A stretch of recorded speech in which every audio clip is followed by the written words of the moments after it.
Okay,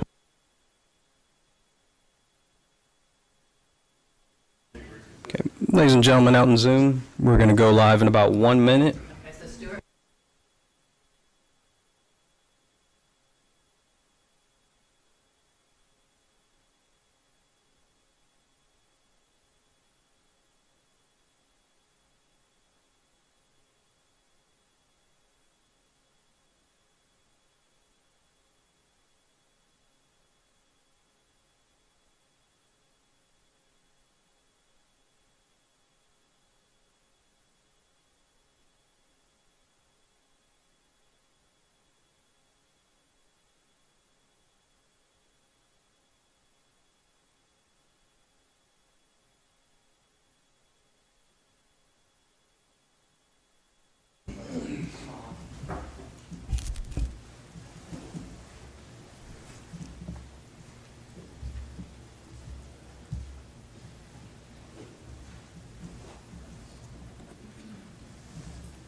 Ready to go, Mayor. Good evening. Welcome to the City of Shoreline City Council meeting for Tuesday, August the 17th. Item number 1 is just a notification to the public that these meetings may be in person, they may be virtual, or there may be some combination thereof. We will comply with the Texas Open Meetings Act. Before we go to item number 2, we're going to ask Councilmember Watley to do the invocation and the Pledge of Allegiance. Suzanne. Thank you. Father God, as we gather for this meeting, give us clarity so that we can effectively resolve each part of this agenda before us. Show us the best solutions that incorporate all of our perspectives, all of our ideas, representing the citizens that each of us serve. Point this council toward positive outcomes and developments that encourage every heart in this room. Dear God, help us apply your wisdom as we decide on these matters and make plans that continue to prosper our city and bond us together with a common goal. We further ask your grace and blessing upon these gathered here and all who dedicate to public service, the council, staff, and first responders, that we may continue to serve with integrity, dedicated to this city and those who call Sugar Land home. In the name of our Heavenly Father we pray. Amen. Amen. Amen. Please join me. I pledge allegiance to the flag of the United States of America and to the republic for which it stands, one nation under God, indivisible, with liberty and justice for all. Thank you, Suzanne. Thank you. Item number 2, public comments. There are 2 ways to participate. If it's an item on the agenda, you can participate in the public comments part. If there is a public hearing, there is one tonight, then you can participate in the public hearing. Thomas, do we have anybody in the public comment? No, sir, we don't. We'll take the public hearing at the time that we hear that item. At this time, we're going to go ahead and recess, and we'll reconvene in the council dining room. Let me read the item. Closed executive session. 3A, closed executive session is authorized by Chapter 551 Texas Government Code in accordance with 551 consultation with attorney. Item number B, closed executive session is authorized by Chapter 551 Texas Government Code in accordance with consultation with the attorney. And item number C, closed executive session is authorized by Chapter 551 Texas Government Code, again in consultation with our attorney. At this time, we're going to recess. We'll reconvene.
Everybody ready? Sure. Where'd Carol go? Yes, yeah.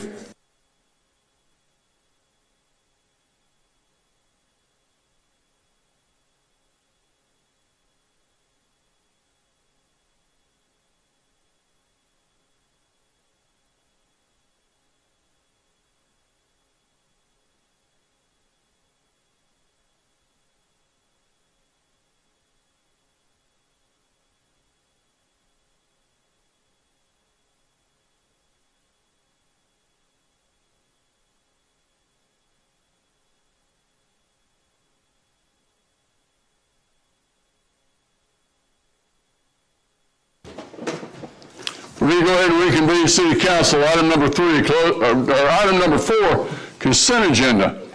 4A, second consideration of action on City of Shoreline ordinance number 2242, an ordinance City Council, City of Shoreline, Texas, providing for a change of zoning from minimum standard single-family residential R1I district to standard single-family residential R1 district for approximately 4.81 acres of land located at 12430 Ashton Road between Ashton Lakes, sections 1 and 8. If council members don't have any objection, we're going to take these all as one item unless somebody wants to pull them. Do I have a motion? So moved. Got a motion by Jacobson. Do I have a second? Second. Got a second by Kamali. You vote at this time, please.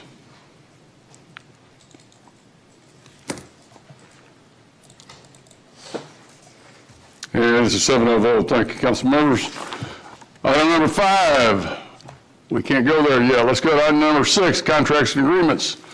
6A, consideration of an action on authorization of a contract with Black & Veatch Management Consulting LLC in the amount of $1.1 million for management services for the Advanced Meter Infrastructure Project, CIP, CSW 2102. We have Jesse Lee, the city engineer, and Brian Butcher, director of public works. Brian. Click first. Good evening, Mayor and Council. See if it's working now. Just click. All right. So we're going to start off. I'm going to give a quick background, little history on this project, as well as some high-level results of a feasibility study we completed back in 2017. Then I'm going to turn it over to Jesse Lee here to take us to the path forward and the actual item for consideration this evening. I will say I'm going to use the acronym AMI for the rest of this presentation, and it really is tied to the technology that we're looking at here, which is a digital form of collecting meter consumption data for your water. So a little bit about this project, and the reason we're giving the background is because it was a number of years ago when Council adopted the most recent master plan update in 2015. One of the recommendations in that master plan was that the city implement either AMR or AMI. It recommended that we do it as part of a 4-phase approach, a feasibility study, design, procurement, and implementation. Also, I'm going to hit on a little bit about the IWRP and the role that AMI played in the IWRP process. So on the heels of the master plan being approved, we did do an RFQ in 2015. We ended up, the full solicitation and interviews and selected Black & Veatch. Council awarded a contract with Black & Veatch. They're a consultant who's done AMI conversions all over the country and even all over the world. Council awarded the contract for the feasibility study only. And we reported the feasibility study findings in March of 2017 back to this council, and then we actually amended the feasibility study after annexation to make sure that nothing had changed after annexation. The feasibility study itself really did two main things. Was it looked at our existing infrastructure, looked at our existing meters, our existing tree canopy, our existing communication infrastructure, all the infrastructure we had in place, as well as all the different AMI technologies and strategies that were out there. And then it provided us a synopsis of how well our community was set up to receive or transition to those AMI technologies. Looked for any roadblocks, any things that really would get in the way of us successfully implementing this.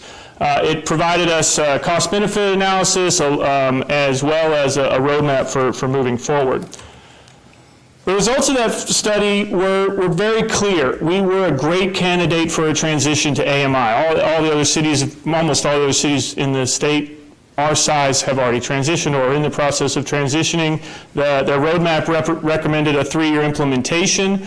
That the platforms that we have in place, our 3-tier wireless, our tree canopy wasn't a problem. Everything was in place that we needed. One thing they did suggest was we wait on implementing this until the new ERP was in place.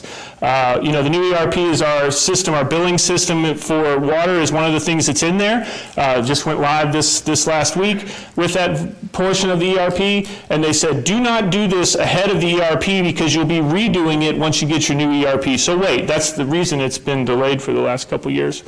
It also listed a large number of services that would be improved by that. And what I've got on this slide is this is a lot of different, very high-level services that this thing would improve upon, this project will improve upon.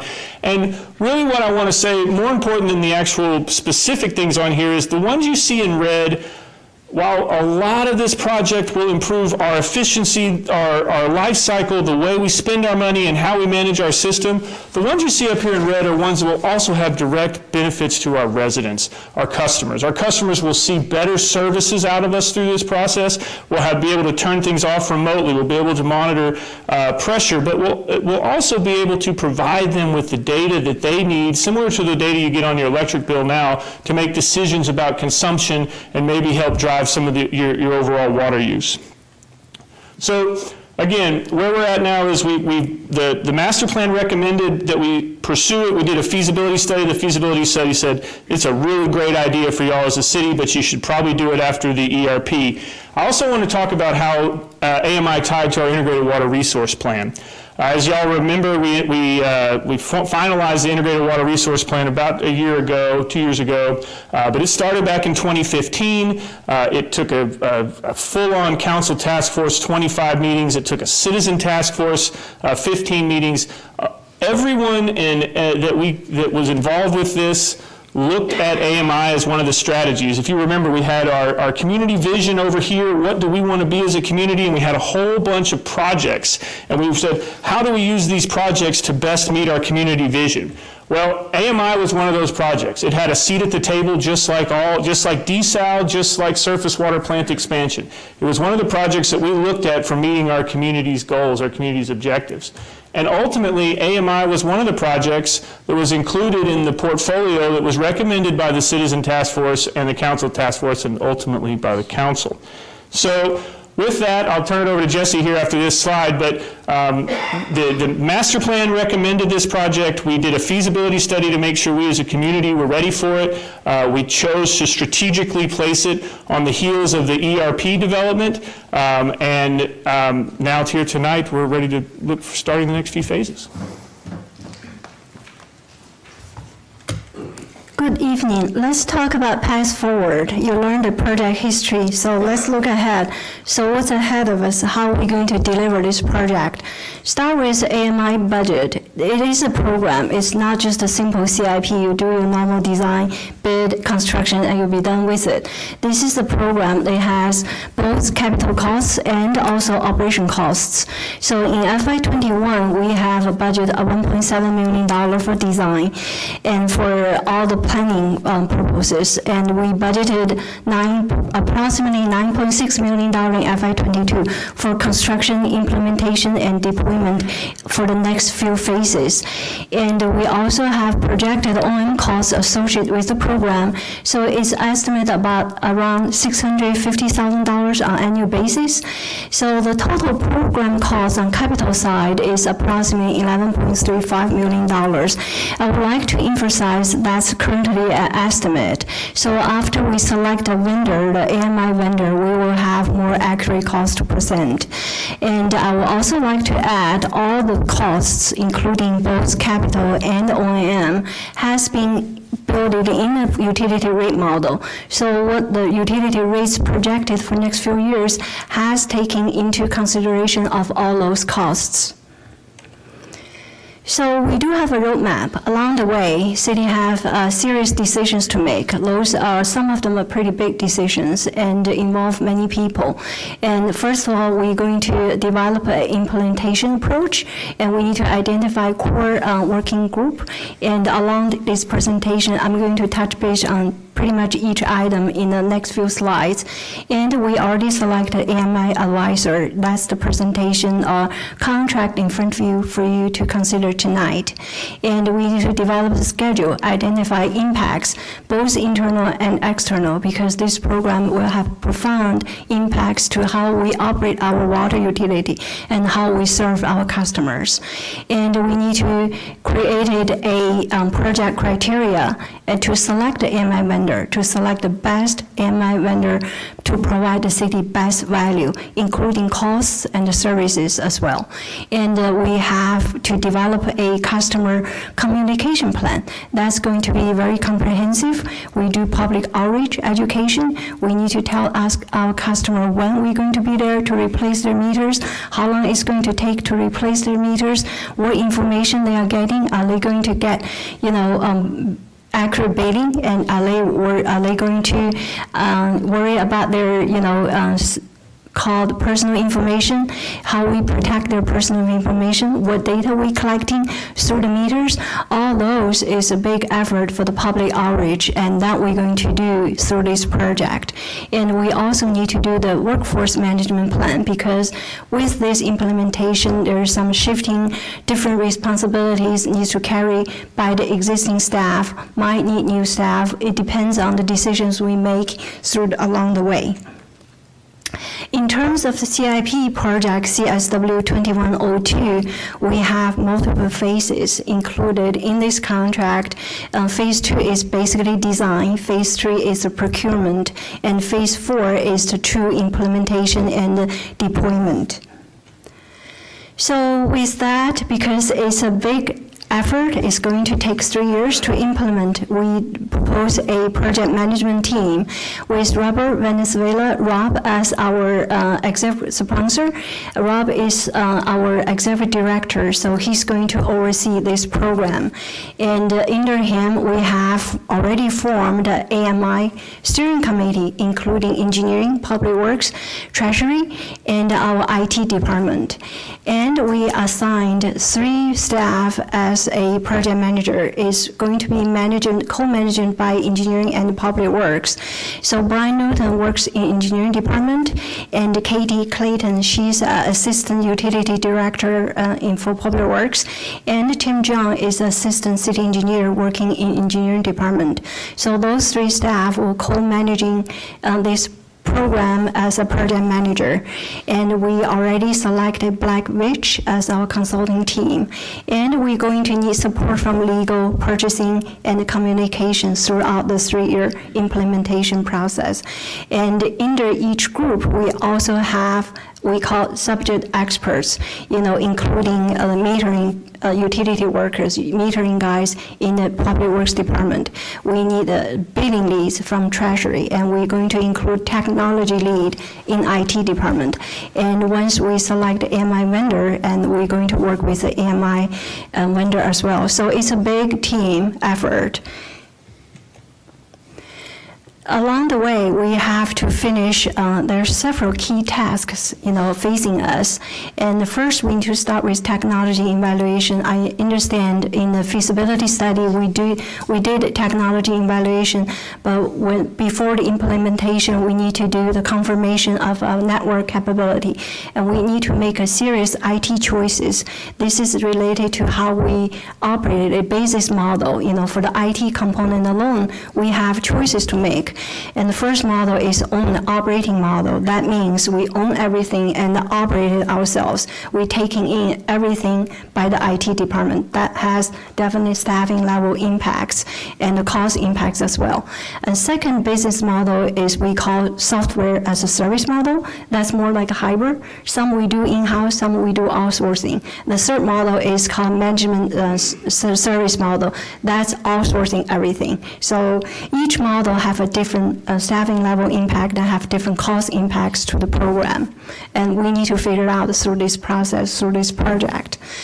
Currently, city has approximately 49,000 meters, and through the initial assessments, it's projected 60% of all those meters will need full replacement, and 40% we could do retrofit. Retrofit means we can utilize existing meters, just adding the data conversion component to change the meter reads to electronic data, and adding a transmitter that can transmit through our network to the receiving side.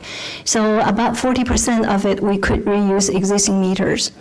And through the vendor RFP process, which stands for Request for Proposal, we need to determine what vendor we need, what's important to us, how much cost is in the consideration, and what's the service level, how much present value, including the service cost. That's big evaluation. So that in itself is a quite big task, and we need to also deciding on communication methodology.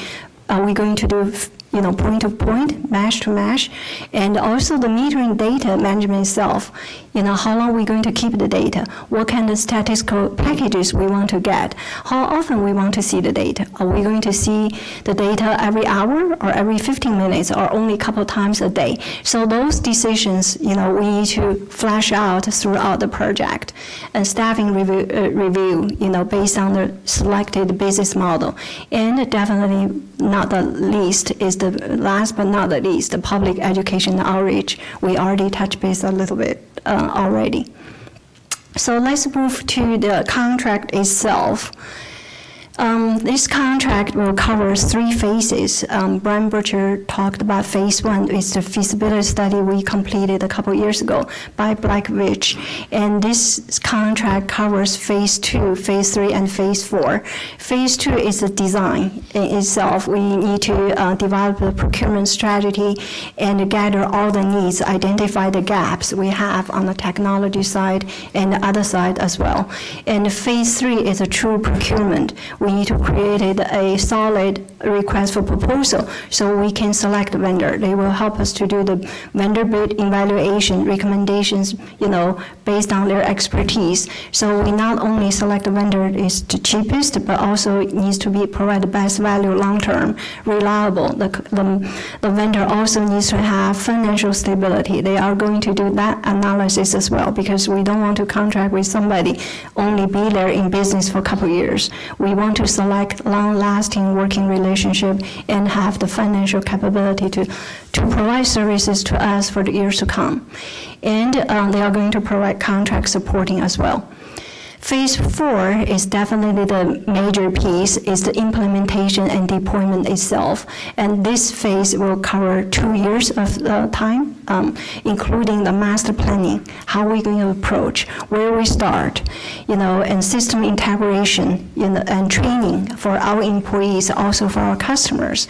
And maybe we start with a pilot in a subdivision in the neighborhood to test the meters out, to making sure everything works, and we're getting accurate rates, we're getting the correct billing after a couple cycles, and then we do the full citywide deployment.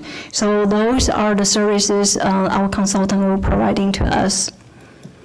So in terms of project fees, we got different fees associated with different phases, and you can tell the majority concentrated on the phase 4, which is the construction, implementation, and the deployment.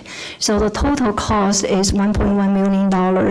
We do have $1.7 million in the CIP for this project, so the fee is in the budget. And now let's look at implementation schedule. Like we mentioned, it's a big effort. The contract will cover for 3 years. And for the RFP process and contract, selecting a AMI vendor, that's going to take 9 months to do. And for example, for the implementation of AMI system services and the software integration, and for billing, process to figure all that out, it probably takes 6 months. And the full scale deployment is probably going to take approximately 24 months. After that, we still need additional a few months, like 3 to 4 months, to figure out any refinement we need to do, any operational issues, and the testing, and the QA/QC, and the monthly billing. We need to, refine all those, making sure everything works. So it is going to take big effort and going to take time. So the contract will cover 3 years of services. So with that, we would like to ask City Council to consider authorizing the execution of a professional services contract with Black Ridge Management Consulting, LLC for advanced meter infrastructure CIP SW 2102 in the amount of $1.1 million. We would like to answer any questions you may have. Questions? William? Yes. Thank you so much for your presentation, and I have two questions. You talked with a smile on your face that we're going to own this 100%. I'm assuming there are some great pros for owning 100% of this program as opposed to not. Are there any downsides to us 100% owners in this? That's a great question. I think the only downside is we might need additional staffing, to managing additional workload. And definitely owning everything is everything under our control. For example, the data. Some utility choose to let the vendor hosting data, own the data, and some vendor doesn't allow you to use data by the third party. They allow the city to use it, your customer to use it. If we wanting to do some statistical analysis for the trending, how the city is using our water, our production versus usage, some trending analysis, and I've seen other utilities running into a problem. The vendor doesn't allow them to release data to the third party, another consultant to analyze the data. So definitely each option has pros and cons. Sure. Just one last follow-up. I read that there's 49,000 meters, plus or minus, I'm assuming. That is residential and commercial, correct? Exactly correct. Oh, good. Yeah. Good. Thank you. Sure. Carol? Thank you, Mayor. The Texas Water Development Board has low interest rate loans that are potentially available for this type of projects. Is that something that that you all will be looking into? Is that applicable to this specific AMI? Yes, that's correct. I have seen other cities actually successfully obtain the loan, but that loan have a lot of string, attached to it, and also they're really looking into the city's financial, the customers, income. So we don't know we will be qualified for that low interest loan. And for the drainage project, we did obtain 0%, 30% loan, Mm-hmm. but that's for a specific area in Austin Park, Chimistone. And we have the area, qualified for those type of loans. For citywide, for Shoreline, the chance is probably slim, I would say. Okay, and so the $1.1 million is in the CIP, so is that the actual money coming out of the utility fund then? Yes. Yeah, okay. And then for a homeowner, when a meter's changed out, about how long does it take to change out the meters? Like I assume you have to shut off water to the house and change it out, Yes, so about how long will they be out of water? It's probably taking less than an hour, because it's not difficult to change out the meters. Like we have a meter changing program, Public Works handling. When the meter is aging currently, even it's not smart meter, we have to go out replace the meter, after several years. And to change out the meter probably take an hour. People probably lose their water services for half an hour most. And we definitely will provide notification, door hangers, telling them where we're going to be there, how we're going to change it, when we're going to be there. And all the meters is majority on residential on the city right away. It's easily accessible in front of your yard. So we don't really need to have a huge interruption, except, we should turn off the water service for half an hour or so. For some commercial and industrial users, if the meter is not accessible, we definitely will make appointment, by appointment only. That's the only time, we work out, be there, replace the meters. Thank you. Jesse, I've got a couple questions. I know that Pearland did a similar program. They had kind of a mess. I know you've talked to them. Can you explain the differences between what they did and what we're going to do? Well, there's also a lot of successful stories too. We need to learn from those being successful. I'm not going to don't know the specific, but I know the communications is probably the piece, how we educate our customers, how we making sure their data is secured. For example, we're not going to transmit, personal data like their account number, their name, their addresses via, network. We only transform the consumption data, and those consumption data is actually encrypted. It's not easily, by anybody to figure it out. And so they don't have to really worry their neighbor knows they're taking a shower at 2 o'clock in the morning or every time they flush their toilet. They don't really have to worry about those. I think it's more education, outreach, making transparent, let people know. And some of people might get higher billing, because the meter become more accurate, but you need to pay for you actually used, right? So as long as we let people know, I think we can handle the process better. Second question is more of a financial question, probably for Jennifer Brown or Jennifer May. I noticed in the original chart on the cost, your sunk costs up front are pretty high. And then, it didn't show the entire schedule, so I'm presuming that the reason it has a return on investment, and I didn't know what that was, I didn't see that, but it has a positive return on investment, something that we can back. Do you want to address that, Brian? Sure. That was more in the analysis part more than on the finance side, so I'll let Brian answer that. Yeah, and I don't mean to backtrack to the Paroline question real quick, but to add to Jesse's clarification, one of the things we have in place today is we bill in the rears, but very, very slightly. Like we read your meter, and within 4 or 5 days, your bill is out the door. And one of the things they ran into was long periods of billing in the rears, and in that transition, people getting double billed because they had this.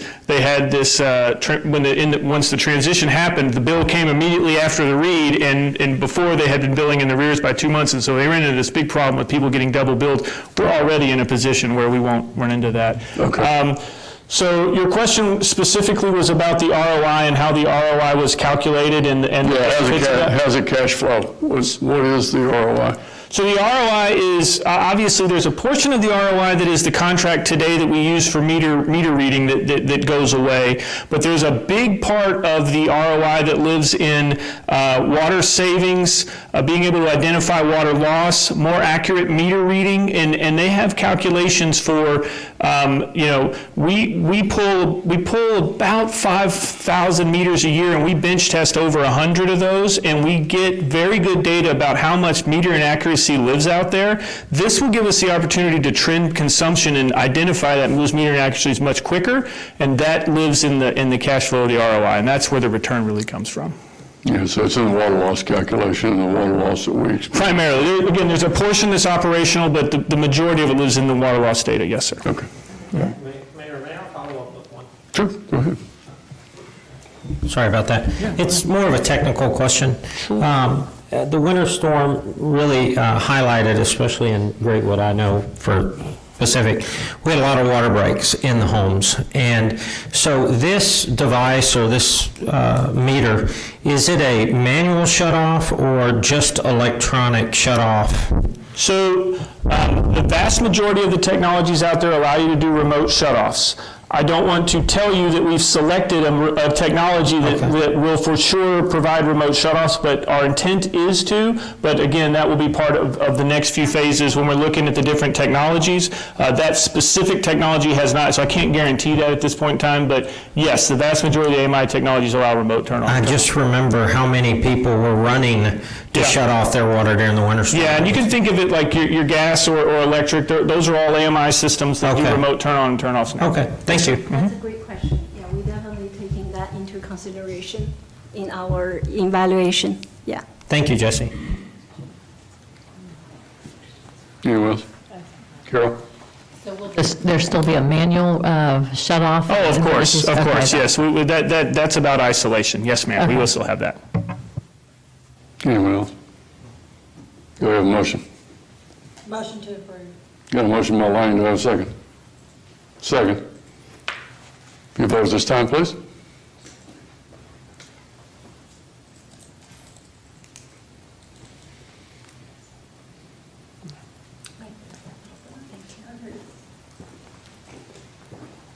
And we've got a 7-0 vote. Thank you, council members. 6B, consideration of an action on authorization of a sublease agreement between Flora Enterprises, Inc. and the City of Shoreline, Texas for temporary police department office space. We have with us Stacy Henderson, our Director of Environmental and Neighborhood Services, and our Assistant Chief of Police, Michelle Allen.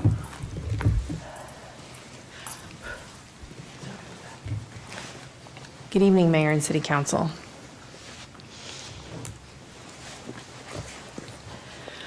All right, so during annexation planning in 2017, the police department identified the need for some additional office space as more officers were being added to the department at that time. As such, a project was initiated to identify potential office space options within the city. And in June of 2017, the City Council approved the lease of an existing office space at 1108 Soldiers Field Drive.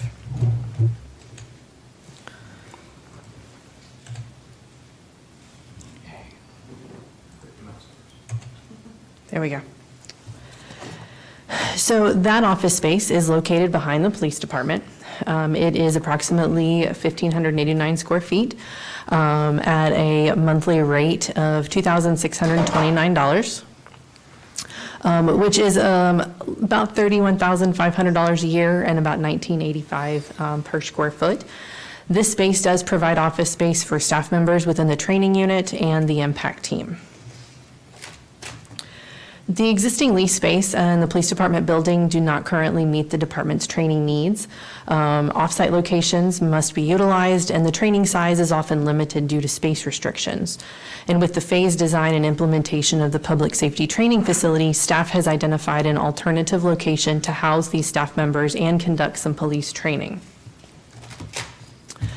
That space is located at Lake Point Plaza over in the Flora Daniel complex. The space that has been identified is a little under 8,500 square feet.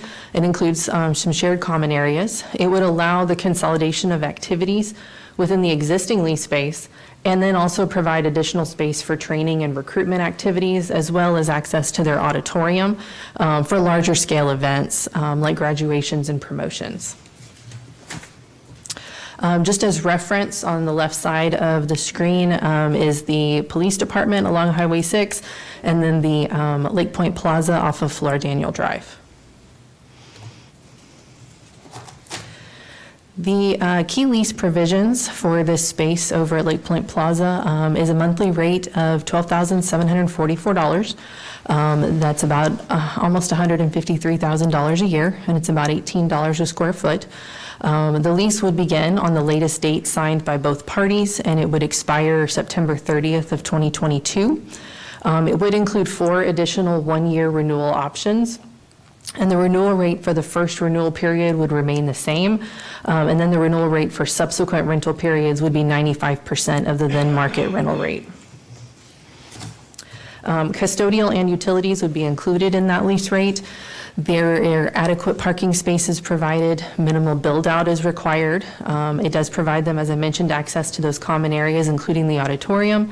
And all individuals with independent access to the space would require that background check and excuse me, fingerprinting that is required per police department policies. Activities to be conducted in the space include office space for the training unit and impact team. They would be utilizing it for recruitment activities, computer simulator training, various classroom trainings, also some defensive tactics training, physical exercise training, police ceremonies, some annual PD meetings, and then also would allow for those larger Citizen Police Academy and Teen Academy trainings and graduations. Funding for the remainder of fiscal year 2021 is available within the police department operation and maintenance budget, and funding for subsequent rental periods would be built into the annual budget. The cost for furniture and fixtures and communication or data setup is also included in the police department O&M budget. And Flora Enterprises has also offered to provide available on-site furnishing for the police department's use at no additional cost. Next steps, pending approval of the lease this evening, the lease at 1108 Soldiers Field Drive would be terminated. It does require a 3-month written notice, so we would be anticipating to provide that notice in late August for September, October, November time period. And then the IT and equipment setup would be scheduled to begin as soon as the Lake Point Plaza lease is fully executed. Our recommendation this evening is approval of the office space sublease agreement with Floor Enterprises, Inc. for the Sugarland Police Department. And Assistant Chief Allen and myself are happy to answer any questions that you may have. Questions, Council? Jennifer? As for Chief Allen, do you feel comfortable that there's adequate security around this building for you guys to be housed there? I just want some confidence from you that you feel good about us being there and that we're safe. Yes, ma'am, because on top of the security that Floor already has, we are putting our own additional security measures in place. So yes, it will be good for us. Okay, thank you. Anyone else? Michelle? Just a quick question. The $18 a square foot, is that plus triple nets as well? Is it 18 plus extras? No, it's 18 per square all foot. in? It's all in. It's all in? Okay. It is a full-service sublease. Okay. Go ahead, And, Mike. I'm sorry? No, go ahead and finish, No, Michelle. a second question is, did we do a rate comparison in and around the area at the $18? What are other office spaces in that area going for? We did work with our Economic Development Department to run that comparison based on other subleases in the area, and it was determined that the $18 was comparable and a good price. Thanks. Mike? Yeah, Mayor, I just want to, thank Floor. They're an important corporate citizen of ours, and making this space available. It's a great facility with showers and a gym. Also want to thank staff for their flexibility and being creative and finding this opportunity. Yeah, I think, Nishan, to kind of address some of your concerns, I think it's pretty significant that they include all the utilities in their rate, and that the renewal is 95% of fair market value.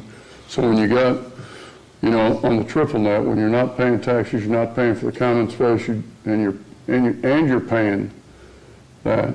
When you don't have that, this is a pretty significant deal, and I appreciate, Floor's always been a great corporate citizen, and I really appreciate them stepping up and offering this to us. I think it's a great deal for us. Go, Carol. Motion to approve. Got a motion by McCutcheon, got a second by Kermally. You vote at this time, please.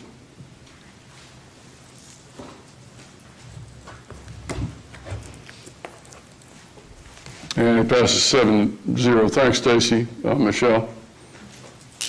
We're going to go back now to item number 5, public hearings. 5A, public hearing. Receive and hear all persons desiring to be heard on the proposed 2021 assessment for properties located in the Enclave at River Park Public Improvement District. Jennifer Brown, Director of Finance. Jennifer. Thank you, Mayor. Good evening. So as part of the annual budget process, we also have a assessment on the Enclave at River Park that is separate and apart from property taxes. So I want to give you a little background on this, and we are required to hold a public hearing before that assessment begins to be set.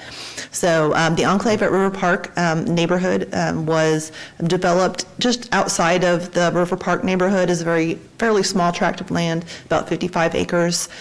This area is too small really for a separate MUD to be created. The MUD 1, which was the River Park MUD, had already been dissolved by the city, annexed and dissolved. And so in 2014, the developer approached the city about creating a public improvement district. This plot of land was divided into 139 lots. Every lot is platted and built on now. The Public Improvement District is very similar to a MUD, but has limited authority. U.S. City Councils serve as the board of directors for the Public Improvement District, and it is more efficient than a MUD because we don't have consultants and engineers and lawyers and tax assessors that need to be paid for out of the revenues that are generated, and then city staff manages the finances for the district.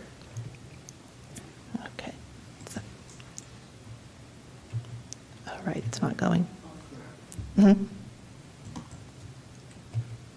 we go. Okay. And so the Enclave, this is just kind of illustrating some of the main points on what the PID is. The PID was really created to assist the reimbursement to the developer for the public infrastructure to serve this neighborhood. It reimbursed streets and drainage and utilities only. There were no amenities or non-public infrastructure that were financed through the reimbursement to the developer.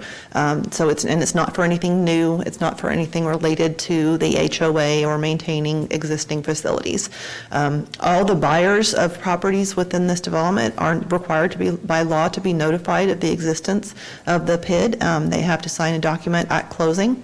And the assessment that is paid by each homeowner in this development is significantly less than the taxes that are paid by those who currently live in in-city MUDs. And I'll show you a chart here in just a moment to illustrate that. All right, so in 2019, the district was fully built out, met the requirements to receive reimbursement, and the developer was reimbursed $2,125,000 for the infrastructure. We did a reimbursement audit, was conducted.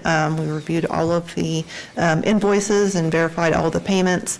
All of the infrastructure has been conveyed to the city and been accepted, and now the city is maintaining it. This infrastructure that was conveyed to the city is not anything that is covered by the normal city property taxes, and because it's there to serve the new development, it's not something that the city would otherwise construct initially. It was the developer's responsibility. So the way the PID was set up is that we have annual assessments on properties that are used to pay the debt service on the reimbursement, and we did do a 15-year maturity schedule on the debt, and so this assessment will end on completion of the debt payments. And so that debt was sold in January of 2019, so it will go for 15 years. Beyond that, it will end in 2031, which is our fiscal year 22. So the proposed assessment for calendar year 2021 or fiscal year 22 is $460 per lot. These assessments are billed on the property tax bill by Fort Bend County Tax Office, and this assessment is a $100 decline from 2020. The 2020 assessment was $560. And so to show you over time, we started, the initial assessment was in 2015, and it was $1,107 per lot. We started assessing year one as soon as that agreement was approved in 2014. The assessments began in 2015. Those first couple of years, the developer paid quite a few of those assessments, or the builders, whoever was owning those lots to develop those homes, they were paying into this. And so it's trying to build up the fund balance. So we actually were able to pay quite a bit of the developer reimbursement in cash by the time this development reached the point where it qualified for the reimbursement. And so you can see over time it has declined quite a bit. It's less than half of what it was in 2015. And over the last couple of years, it's come down pretty significantly. Part of that is due to the city contributing 50% of the property taxes that we collect from the area, from the homes within this area, just like we do on an in-city MUD. And so we try to treat this on the same basis as an in-city MUD as much as we can, except for being a little bit more efficient than an in-city MUD. So I can't fix that part. So in the future, this schedule shows what we expect the assessments to be through the payoff of the outstanding debt. And so you can see that we are anticipating that as the city taxes continue to contribute, that we would then be assessing less and less each year. And so I picked two MUDs, just kind of, grab two. Telfair, which is pretty close, MUD 137 is pretty close to this area. And then Bernie Road MUD is one of the older MUDs on the north side, just to kind of illustrate, the range of property taxes. So you have your county, your school, and city taxes there in order on the chart. And then the pink is the different MUDs based on, and this is all based on the same home value. And so then the only difference here is going to be the difference between the two MUDs and the PID. and you can see that the PID assessment is significantly less than either one of the MUDs. And I believe Bernie Road MUD, their tax rate's only like 22 cents. And so that's one of the lower MUD tax rates. So we are required to send a notice of public hearing, direct mail, to all property owners within the Public Improvement District. We also posted that, advertised that in the newspaper. And then additionally, because over the last couple of years, we've been getting some feedback from property owners saying, I didn't know about this, and, why am I paying this? So we followed up and sent an additional letter to property owners to explain the purpose of the PID, what it's paying for, what the anticipated rates are going to be. And to date, I'm not aware of any feedback that we have received from that mail out. And so tonight we are here to hold a public hearing on the proposed assessment. We would then be back to you on September 7th for the first reading of the assessment ordinance, and then the second reading would go on September 21st, and then those assessments would be billed on the property tax bills. And with that, Mayor, I'll turn it over to you to open the public hearing. Thank you, Jennifer. Just to remind council, this is not an action item tonight. That will be in the future. Tonight, we're going to conduct the public hearing. This time, we're going to open the public hearing and receive anyone that would like to speak on this particular agenda item. Thomas, do we have anybody? We have no one signed up online, sir. Anybody? Second call. We're going to go ahead and close the public hearing. And we're going to move on to item number 7, tax record vote. 7A, consideration of and action on setting the City of Shoreline proposed 2021 tax rate. Establishing a public hearing and directing staff to publish the notice of proposed 2021 tax rate. Jennifer Brown, Director of Finance. Thank you, Mayor. Just wanted to give me a short trip up here both times, right? All right, so a little background on our tax rate. As you know, we're very proud that we have one of the lowest tax rates for cities our size. This chart we showed to you at the budget workshop on property taxes. This is from the 2020 TML tax and debt survey. It is for cities of, I think it was 70,000 up to 300,000. And you can see our tax rate is shown in green there. We are the second lowest tax rate among these cities, beat only by Tyler, which I don't think we're going to get that low, so we'll take our low tax rate. They don't provide same services either. Yes. So we have Sugarland services to be funded by that tax rate. And okay, I think I've lost it again. There we go. All right. So over time, we have lowered our tax rate. Back in 1993, the voters approved sales tax for property tax reduction, and again in 1995. And since then, our tax rate has declined from 50 cents per $100 value to the 33.65 cents that we have today. And so you can see that we've maintained that low tax rate over time. You will see in this chart that we began raising the tax rate slightly as you get around the 2010-2011 timeframe. And part of the reason with that is that right around that time is when we increased the homestead exemption from the 1% that we've had for years, and we raised it from 1 to 5% and then to 7%. Held it steady at 7% from 2009 to 2015, then raised it to 8, and then 10, and then 2 years ago we raised it to 12%. And so rather than granting tax relief to homeowners through continued lowering of the tax rate, we were able to target that through the granting of homestead exemptions. So the property tax process, there are different roles and responsibilities and set by state law, and this is done through the tax code. We have, there are 3 branches. There's the appraisal branch, which is the Fort Bend Central Appraisal District. They're responsible for appraising and certifying values in all of Fort Bend County. We are not allowed to participate or even attempt to influence that process or even talk to them about values on any properties in the county. We have the tax assessor collector, and we have designated Fort Bend County Tax Office as our tax assessor collector. They prepare and certify the truth in taxation calculations that we are required to complete under the tax code, and using the information from the appraisal district on values. And then you, as the governing body for the city, have control over the tax rate. And so you are there to set the tax rate that's necessary to support the adopted budget that's within the calculations that are done by the tax assessor. And that is the no new revenue and voter approval rate.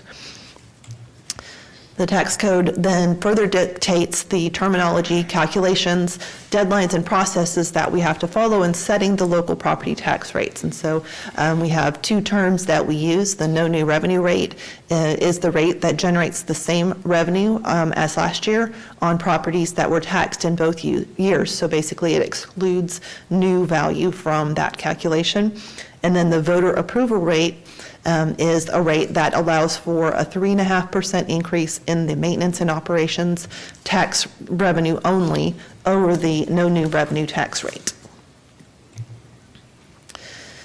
And so this slide illustrates the change from the original, or the 2021 certified tax roll compared to the latest supplement for the 2020 tax roll that we've received. And so we've seen growth of around $528 million, or 3.33%. The 2020 values were adjusted by about $250 million in lost value between the certified roll for 2020 and the latest supplement. And so while that number is offset here just by the lower starting point.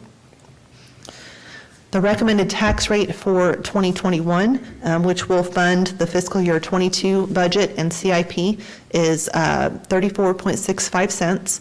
We're recommending to shift 0.5801 cents, or 0.005801, from the debt component to the operations component, and then implement a 1 cent overall tax increase for the GO bonds, and we'll be implementing the second year of the GO bond projects with this year's budget. That proposed tax rate of 0.3465 then is over the no new revenue rate. The no new revenue rate is 0.339025.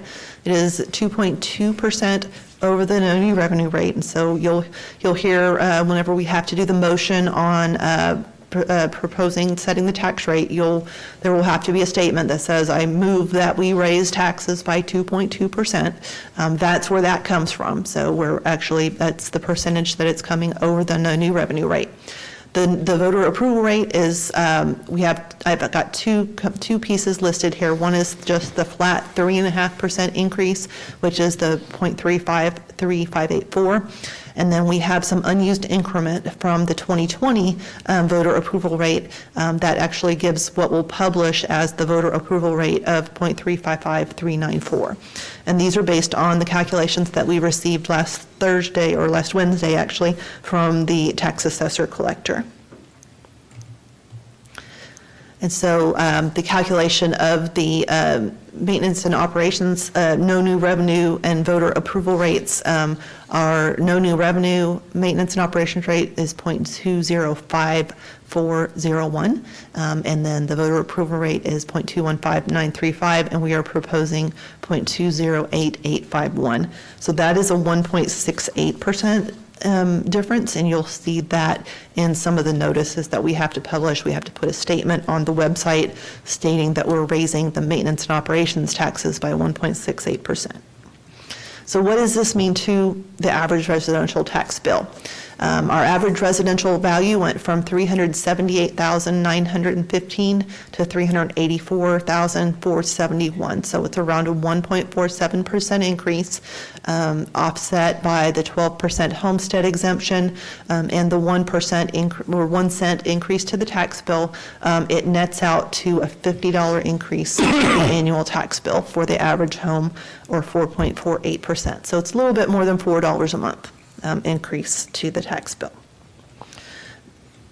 So tonight, the first step in this process is ask you to take a record vote first we're going to ask you to record receipt of the no new revenue tax rate and the voter approval rate from the calculations from the Fort Bend County Tax Assessor and Collector.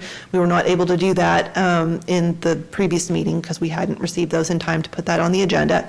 Then tonight, you'll vote to consider a property tax rate of 0.3465 for 2021. This is not any action to adopt a tax rate. It's only the action to consider the tax rate and then set a date and time for the public hearing on the proposed tax rate, which we will hold a special meeting for that on September 14th at 5:30 p.m. here at City Hall.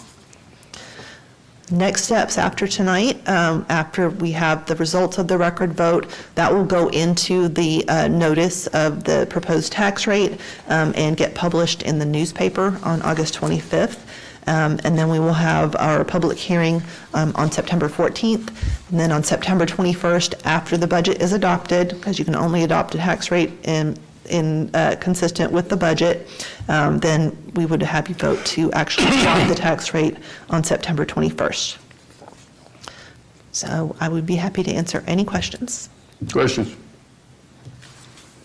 William? Go ahead, William. We have been living and breathing this, so I shouldn't have questions right now. But for those that don't understand this process, those that haven't been able to walk with us for the months that we've looked at this, one thing that comes up all the time, the city of Sugar Land does not set the appraised value of your homes. I just want to make sure that's perfectly clear. That is all done at the county level, correct? That is correct. Just making sure everybody hears that. That has nothing to do with the city of Sugar Land. Yes. Thank you. Anyone else? I'll make the motion to approve. Second. Do we have a second? Yeah. Got a second by Kamali. You vote this time, please. Yeah.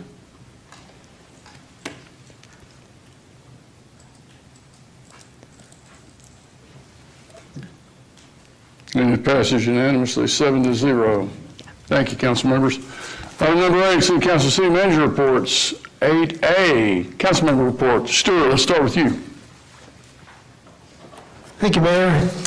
Did a lot of fun stuff, and most of my fellow council members participated, but there's one thing I want to talk about. There's two couples in Sugar Creek, the Lanes and the Goldbergs, and they were tired of hearing defund the police and bad-mouthing the police on the news and whatnot, so they decided that they were going to have lunch, just come and go lunch at Sugar Creek Country Club, and they did that last week. They asked nothing in return. They didn't ask for any recognition. All they did was provide lunch for our police officers, and many of them were able to take advantage of that. So I wanted to say thank you to the Lanes and the Goldbergs from Sugar Creek. Thanks, Stuart. Nishad. Mayor, I, along with Councilmember Watley and Councilmember Ferguson, attended the Missouri City State of the City by Mr. Robin Ellicott, where they presented their financials and their look forward. I think it's important for us to support our neighboring cities, and they did a wonderful job there. That's it. Perfect. Suzanne. Thank you, sir. I spent 2 days in Bastrop at the Texas Municipal League newly elected officials orientation. I learned a lot, but I realized I already knew a lot because this city is wonderful at breaking in new officials. Thank you. Carol. A number of us from council attended the Texas Municipal League Fall Region meeting that was held here in Sugar Land, and it was very informative and was presided over by our mayor. Carol. Jennifer. Mine's already been mentioned, no report. William. I did get to have lunch with Stuart, which was a big deal for me. But along with all the other fun things that I've been able to do, I wanted to tell council that I hosted a little community event this past Saturday, and the resounding response from everyone was, thank you to council, thank you for listening to us, thank you for working hard for us. So I just wanted to convey that to each of you, and to say happy birthday to Carol, and an early happy birthday to Nishad Kermali. Thank you. Thanks, William. I'm going to highlight two things. We got a chance to host Floor and HCSS in the suite. If you haven't been to the Skeeters game, you need to go. We're about 3 games ahead right now. So we could, first year's AAA ball club, we're sure looking good for maybe being in first place. And then I also wanted to mention at the HCAC Water Resources, with regard to Harvey funds, we're in the process of negotiating that method of distribution. That's important to the city because it could fund some of the Brazos River erosion project. And that's all I have. Michael. Thanks, Mayor. Well, the evening thunderstorms are keeping our staff very busy, and I just wanted to commend, I think it was Sunday night, it was crazy. Our dispatch center was getting phone calls like crazy. I think we had multiple fires. We had traffic signals fried from lightning. We had trees down. We had high water, and the staff just handles it without anybody knowing. And I want to thank them all for their service and for keeping us all safe. Thank you, Michael. Any other business? Motion to adjourn. There we go. Have a way, Carol.